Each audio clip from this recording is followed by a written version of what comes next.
ఇప్పుడు మేము Jubilee bus station నుండి వేములవాడ దర్శనం కోసం వెళ్తున్నాము. ఇది జూబ్లీ బస్ స్టేషన్. డీలక్స్ బస్లో వెళ్తున్నాము. ఈరోజు సోమవారం జూబ్లీ బస్ స్టేషన్ నుండి ఆర్టీసీ వారు అదనపు బస్సులు మరియు ప్రత్యేక బస్సులు నడిపిస్తారు.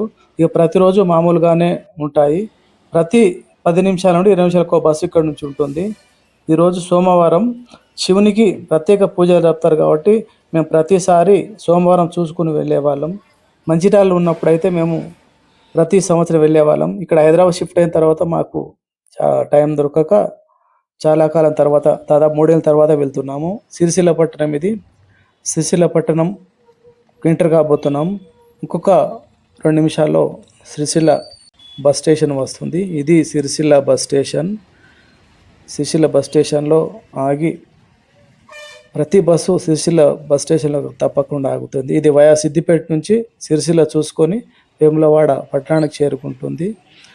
ఈరోజు సోమవారం ప్రత్యేక బస్సులు నడుపుతారు కాబట్టి ఈరోజు ప్రయాణికుల సంఖ్య కొంచెం తక్కువనే ఉంది. ఇది చూస్తున్నారు కదా, అమ్మవారి ఆలయం. ఇది కట్టమైసమ్మ ఆలయం రోడ్డు పక్కనే ఉంది, వేప చెట్టుతో సహా.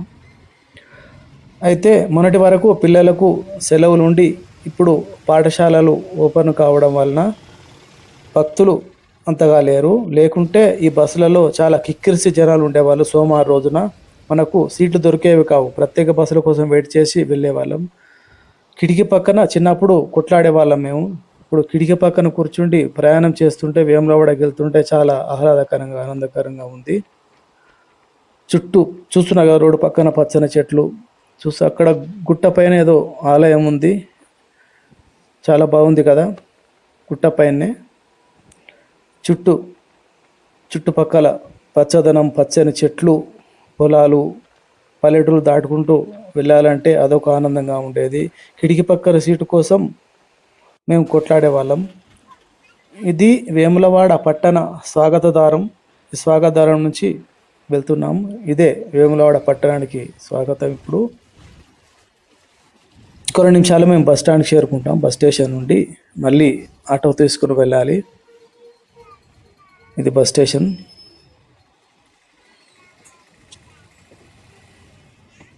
ఈ బస్ స్టేషన్ అవతల వాగు ఉంటుంది. వాగు అవతల వేములవాడ పట్టణం. రెండింటికి మధ్యన వాగు పారుతుంది. వర్షాకాలం అయితే ఆ వాగులో చాలా నీళ్ళు వస్తాయి. ఇప్పుడు వర్షాలు లేవు కాబట్టి వాగు మామూలుగా ఉంది. ఇది బస్ స్టేషన్. ఇది ఇప్పుడు అలాటింగ్ పాయింట్లో దిగి మేము బస్ స్టేషన్ నుండి బయటికి వచ్చి ఆటో ఎక్కాలి. ఇప్పుడు ఆటో ఎక్కి ఆలయం వద్దకు చేరుకోవాలి. చిన్నప్పుడు మేము నడిచేవాళ్ళం, కానీ ఇప్పుడు ఎవరు నడుస్తున్నారు? మనకు అందుబాటులో ఆటోలు ఉన్నాయి. ఆటోకు ఒక 15-20 రూపీస్ ఇస్తే మళ్ళీ అక్కడ ఆలయం వద్దనే దించుతారు.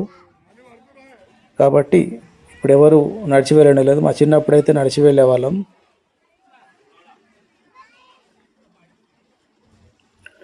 బస్ స్టేషన్ చేరుకున్నాం. బస్ స్టేషన్ దిగి ఇంతకుముందు రోడ్లు చాలా చిన్నగా ఉండే, ఇప్పుడు చాలా గవర్నమెంట్ వారు చాలా సౌకర్యాలు కల్పించి చాలా డెవలప్ చేశారు.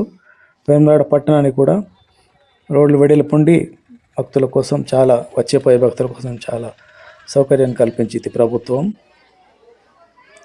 ఇప్పుడు ఈ బస్ స్టేషన్ నుండి పొద్దున్నే తొందరగా వచ్చిన వాళ్ళు దర్శనం చేసుకొని మళ్ళీ తిరుగు ప్రయాణం తమ స్థానాలకు వెళ్తున్నారు. మామూలుగా అయితే ఈరోజు చాలా జనాలు ఉండేవారు, ఇప్పుడు లేరు, చాలా తక్కువగానే ఉన్నారు. ఆలయం వద్ద ఉంటారనుకుంటా. మనం ఇంతకుముందు కంటే చాలా తక్కువగానే ఉన్నారు. పిల్లలకు స్కూళ్ళు ఉన్నాయి కాబట్టి, లేకుంటే చిన్న పిల్లలతో సహా కేరింతలతో చాలా రద్దీగా ఉండి బస్సులలో చాలా రద్దీ ఉండేది. దర్శనం ముగించుకొని వెళ్తున్నారు. ఇక్కడ ఆటో స్టాండ్కి వెళ్ళాలి. మనం ఆటో స్టాండ్కి వెళ్ళి ఆటో ఎక్కి ఆలయం వద్దకు వెళ్ళాలి. ఆటోలు మరి ఇప్పుడు ఎంత తీసుకుంటారో తెలియదు. ఆటో స్టాండ్కి వెళ్తున్నాం. ఇప్పుడు ఆటో స్టాండ్. ఈ ఆటోలో ఎక్కే అవకాశం ఉందా? ఫుల్ అయినట్టున్నది. పక్క ఆటోకి వెళ్దాం. ఇంకా ఆటో చూసుకుందాం. ఉంది, ఛాన్స్ ఉందిలే. ఎంత? 20 రూపాయలు ఒక్కరికి. ఓకే. ఇప్పుడు ఆటో బయలుదేరింది. కనిపించేది బ్రిడ్జి, వాగు బ్రిడ్జిది. ఇంతకుముందు చాలా చిన్నగా ఉండేది, ఇరుకుగా. ఇప్పుడు వెడల్పుగా నిర్మించి రావడానికి పోవడానికి అనుకూలంగా ఈ బ్రిడ్జ్ నిర్మించారు. అటుపక్క వెళ్ళి ఇటుపక్క ఆలయానికి వెళ్ళే బ్రిడ్జ్ ఇది. ఇది చూస్తున్నా కదా వాగు. ఇప్పుడు నీళ్ళు లేవు. ఇప్పుడు ఒకవేళ వర్షం కొడితే మాత్రం పైనుంచి చాలా పొంగి పొరులుతుంది. ఈ కట్ట ఆ కట్ట ఈ ఒడ్డు నీళ్లు పొంగి ఒక రకంగా ఉంటుంది. అవతల పక్క వేములవాడ పట్టణం ఆలయం, ఇటు పక్క బస్ స్టేషన్ ఉంది. ఆటో దిగాం. ఇక్కడే బతిపోచమ్మ దేవాలయం. వేములవాడ రాజాను దర్శించుకున్న తర్వాత ప్రత్యేకంగా మొక్కులు పెడతారు పోచమ్మ వారికి. కళ్ళతో సహా కళ్ళు శాఖలు మరి కోళ్లను మొక్కి తమ భక్తులు తన మొక్కులు తీసుకుంటారు. ఇప్పుడు మనం ఆలయానికి వెళ్ళాలి. ఆలయం రెనోవేషన్ చేయడం వల్ల ఇప్పుడు భీమేశ్వరి ఆలయంలో విగ్రహాలు ప్రతిష్ఠించి ప్రత్యేక దర్శనానికి ఏర్పాటు చేశారు. అక్కడికే వెళ్తున్నాం మనం. ఇక ఆలయం పునర్నిర్మాణం తర్వాత, రెనోవేషన్ తర్వాత చాలా బాగుంటుంది. ఇంకొక 6 నెలలో ఆలయం పూర్తవుతుంది అనుకుంటా. అప్పుడు బాగుంటుంది. ఎండలు కావడం వల్ల పందిరి నిర్మించారు. ఇంకా ఎండలు తగ్గలేదు. ఇది క్యూ లైన్. ఇందులో 2 లైన్లు ఉన్నాయి. ఒకటి కోడే లైను, ఇంకొకటి ఉచిత దర్శనం లైను.